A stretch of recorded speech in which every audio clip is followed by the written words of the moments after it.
नमस्कार, मी डॉक्टर मच्छिंद्र बांगर महाराष्ट्रातील आणि देशातील हवामान परिस्थिती संदर्भात ताजा अंदाज देणार आहे. WD आता उत्तर भारतात अतिउत्तरेला सरकले आहेत. बंगालच्या उपसागरातील कमी दाबाचं क्षेत्र आता विरून गेलं आहे. तरी देखील स्थानिक वातावरण थोडं बंगालच्या उपसागराच्या किनारपट्टी राज्यांमध्ये आहे.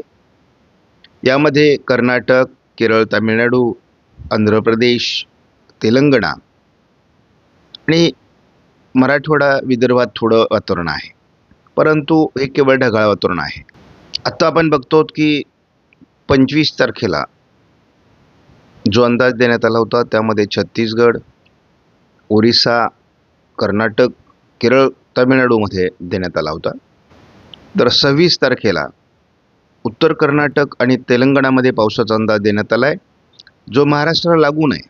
त्यामुळे महाराष्ट्राच्या दक्षिणी पट्ट्यात म्हणजे पश्चिम महाराष्ट्राचा दक्षिणी भाग यामध्ये सांगली, सोलापूर, लातूर, धाराशिव, नांदेड या काही जिल्ह्यांचा समावेश आहे, अगदी बीडपर्यंत. त्यामुळे या ठिकाणी थोडी ढगाळ परिस्थिती, काही ठिकाणी हलका पाऊस पण होऊ शकतो. 27 तारखेपासून मात्र हे वातावरण निरभ्र होणार आहे आणि पावसाची परिस्थिती नसेल.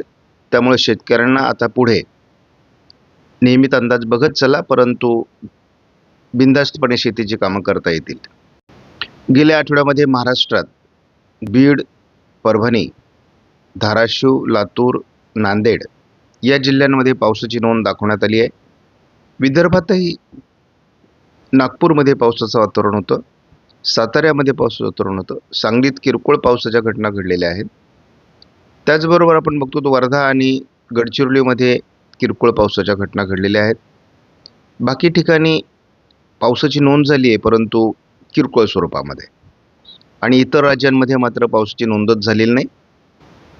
आता आपल्याला सिजनल मॅप जर बघितला तर आपल्याला फक्त ठाणे जिल्ह्यामध्ये 1 जानेवारीपासून 25 फेब्रुवारीपर्यंत पाऊस झाल्याचं दिसतंय. त्यापाठोपाठ थोडं लातूरमध्ये वातावरण आहे. बाकी ठिकाणी पावसाची नोंद झाली आहे, परंतु ती सरासरीच्या तुलनेत फार कमी आहे. बहुतांश जिल्हे हे कोरडे आहेत. कमी दाबाचं क्षेत्र विरून गेले अंदमान निकोबार बेटांच्या दरम्यान, आणि केरळमध्ये थोडी पावसाळी परिस्थिती आज आहे. उद्या केरळमध्ये थोडं वातावरण राहील, विशेष वातावरण आता भारतात राहिलेलं नाही. GFS मॉडेलनुसार पुढचा WD 3 तारखेला सक्रिय होईल उत्तर भारतामध्ये. तो 3 आणि 4 असणार आहे. पुन्हा 5-6 तारखेला किंवा 7 तारखेला नव्याने एक अतिउत्तरेला WD येईल. त्यामुळे सध्या लगेचच महाराष्ट्रात पावसाचं वातावरण तयार होईल असं काही नाही. पुढील 2-3 दिवस उत्तर महाराष्ट्र, मध्य महाराष्ट्र, उत्तर कोकण थोडं वातावरण थंड होणार आहे. म्हणजे पहाटेचं किंवा रात्रीचं तापमान या ठिकाणी थोडं घटणं अपेक्षित आहे. मात्र मग 2 तारखेपासून पुन्हा वातावरणात रात्रीच्या आणि पहाटेच्या उष्णता वाढायला सुरुवात होईल. 3 तारखेपासून ती जवळपास 20 अंशाच्या वरती जाईल, आणि मग साधारणपणे आपण असं बघतो की 20-22-23 अंश सेल्सिअस तापमान हे रात्री आणि पहाटे राहायला सुरुवात होईल, आणि हे उन्हाळ्याचे संकेत आहेत. आपण दररोज दुपारच्या तापमानातही आता लक्ष द्यायला सुरुवात केली आहे. जर आपण आज आणि उद्याचं वातावरण बघितलं तर थोडं उत्तर कोकणात, कोकण किनारपट्टीला थोडं वातावरण दुपारच्या तापमानात कमी आहे, परंतु आपण साधारणपणे 2-3 तारखेपासून जर बघायला सुरुवात केली तर मग संपूर्ण महाराष्ट्र हा 35 अंश सेल्सिअसकडे सरकतोय. आणि आपण यापूर्वी सांगितलेलं आहे की मार्चमध्येच 40 पार तापमान जाण्याची शक्यता आहे. उष्णतामान संपूर्ण भारतामध्ये वाढणार आहे. आपण बघतो की संपूर्ण भारतातील वातावरण बदलतंय, आणि साधारणपणे ही गोष्ट लक्षात घ्या की यावर्षी उन्हाळा थोडा लवकर सुरू होतोय असं आपल्याला जाणवतंय. 10 दिवसाचा तरी आपल्याला फरक दिसतोय. CFS मॉडेलने महाराष्ट्रातील पावसाचं वातावरण आणि बंगालच्या उपसागरातील वातावरण हे 2 आठवड्यासाठी कमजोर झाल्याचं दाखवलं आहे. जवळपास 3-4 आठवडे आता पावसाची शक्यता या मॉडेलने दाखवलेली नाही. परंतु आपल्याला इथे स्पष्टपणे शेवटचा आठवडा मार्चचा हा महाराष्ट्रात पुन्हा अवकाळी घेऊन येईल असं स्पष्ट दिसतंय. आणि पहिला आठवडा एप्रिलचा देखील तापदायक असणार आहे. तसंच ते एफएसने एप्रिल महिना धोकादायक दाखवलेला आहे. मे मध्ये सामान्य पावसाची स्थिती राहील. मात्र दोन्ही समुद्रात वादळी सिस्टम विकसित होतील. आपल्यासाठी SIPS मॉडेल अतिशय महत्त्वाचं आहे, ज्याने आपल्याला मराठवाडा विदर्भामध्ये एप्रिलमध्ये पाऊस दाखवला आहे, तर मेमध्ये संपूर्ण भारतात पाऊस दाखवला आहे. तर आपण तोही अंदाज लक्षात घेणार आहोत. आपण या मॉडेलचा एकत्रित अंदाज बघत असतो. ECMWF मॉडेलने महाराष्ट्रात जवळपास 15 दिवस तरी पावसाची उघडीप मिळेल असं दाखवलं आहे. JFSने सुद्धा महाराष्ट्रामध्ये पुढील 15 दिवस पावसाचा अंदाज दिलेला नाही. केवळ केरळ, अतिउत्तरेकडील राज्य आणि पूर्व भारतात पावसाचा अंदाज आहे. आपल्यासाठी आयकॉन मॉडेल महत्त्वाचं आहे, परंतु आयकॉन मॉडेलने देखील या 15 दिवसामध्ये पावसाचं वातावरण महाराष्ट्रामध्ये दाखवलेलं नाही. त्यामुळे आपल्याला 15 दिवसाची शेती कामांसाठी उघडीप मिळते आहे.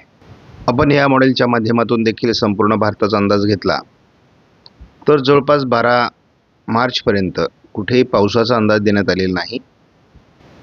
आज 26 तारखेला मराठवाड्यामध्ये, विदर्भामध्ये थोडं लातूर, नांदेड, परभणी, वाशिम, हिंगोली, अकोला, अमरावती, संभाजीनगर, जालना, अगदी वर्धा, गोंदिया, नागपूर या सर्व भागात ढगाळ वातावरण राहणार आहे. हा ECMWF मॉडेलचा अंदाज आहे. आपण अगदी 27 तारखेला बघतो की विदर्भ, मराठवाड्याच्या पूर्व भागामध्ये आपल्याला ढगाळ वातावरण कायम दिसतंय. आणि यामध्ये 27 तारखेला थोडं कमी दाबाचं क्षेत्र निजामाबाद, आदिलाबाद, चंद्रपूर, पुसद, नांदेड या भागामध्ये आहे. त्यामुळे या ठिकाणी थोडंफार वातावरण तयार होऊ शकतं. पुढे जवळपास 9 तारखेपर्यंत वातावरण निरभ्र राहील. 9 तारखेला थोडं ढगाळ वातावरण पुन्हा व्हायला सुरुवात होणार आहे. 10 तारखेला थोडं ती दक्षिणेला असेल. 11 तारखेलाही दक्षिण भागामध्येच हे वातावरण आहे. 12 तारखेपासून पश्चिम महाराष्ट्रामध्ये पुणे, सातारा, कोल्हापूर, सोलापूर, लातूर, धाराशिव या काही जिल्ह्यात ढगाळ वातावरण वाढायला सुरुवात होईल. काही ठिकाणी पावसाचं वातावरण देखील तयार होऊ शकतं. हा ECMWF मॉडेलचा अंदाज आहे. आयकॉन मॉडेलने देखील केवळ ढगाळ परिस्थिती महाराष्ट्रात दाखवली आहे. 27 तारखेलाही केवळ ढगाळ परिस्थिती आहे. 28 तारखेला थोडं बीड, दक्षिण, सोलापूर पूर्व भागात वातावरण आहे. हा आयकॉन मॉडेलचा अंदाज आहे. आयकॉन मॉडेलने आपल्याला रत्नागिरी, सिंधुदुर्गमध्ये 5 तारखेला, 4-5 तारखेला खास करून ढगाळ वातावरण दाखवलंय. JFSने महाराष्ट्रातील वातावरण संपतंय असं दाखवलंय.